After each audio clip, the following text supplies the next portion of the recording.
Zvakaoma. Tese umwe wangu Samboara.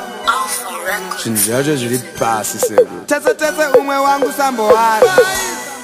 Zvikaoma patown, every drop counts, zvinhu zvacho zviri down. Madhiu aekuplaza, kana uchida crown wakambosvika pakuenda kumapostori usina gown. Wakamboshaya here mari yemudzanga kana fodya. Malandlord vanonetsa imitanzwa nekuroja. Hembe dzedu hadzirire, mafero nemagero. Asi ndidzodzoka dzemumabhero. Wakambosangana here nemunhu anetsika asingade zvesex kana kutengeserwa chidhura chefoni paZimax. Handisi kutaura zvemusikanzwa. Wakamboudzwa chinhu here iwe ukati he uchiziva kuti wanzwa. Wakambobatwa here nehope uchinamata. Imi kuisira prayer pamubhedha kwakashata. Wakamborara here mukombi kakupfudza kana kubuda usina kubhadhara kozi panga pasina nyatsokuvhunza. Misi haifanane, apa meti dzacho hadzibatane. Tese umwe wangu Samboara.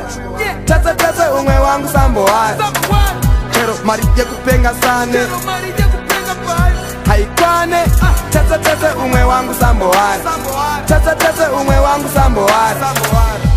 Kamwana kachiti tada, wakabroka uchidyiwa nemadhadha. Kutsikirirwa muindustry uchinyatsozira kuti uri bhadha. Kusungirwa kuimba pastage uchingonzwa pachinzi yes fada. Wakambotenga here airtime ozorealiza kuti usati wadyisa watotsenga kapepa kacho nai.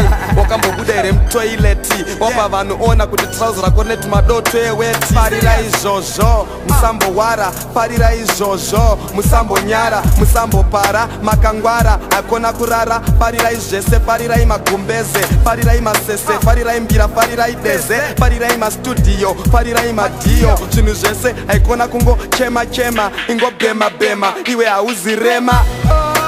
Misi haifanane, apa meti dzacho hadzibatane. Tese umwe wangu Samboara.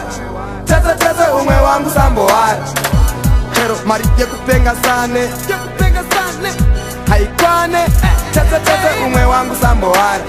Tese umwe wangu Samboara. Aya mavara evongovorivara. Usambowara saite mawara. Ingoshaina sa Alexio Kawara. Uchifara uri dhara. Ndoponosangana nemunhu achiti ema streets akaoma. Sha ndo haso racho ngatipinde mugrind. Misi haifanane, apa meti dzacho hadzibatane. Tese umwe wangu Samboara. Tese umwe wangu Samboara. Chero mari yekupenga sane haikwane. Tese umwe wangu Samboara. Tese umwe wangu Samboara. It's like G. And your HOC to say Blueberry.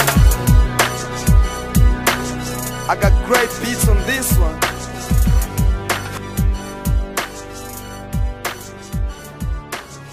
Now on.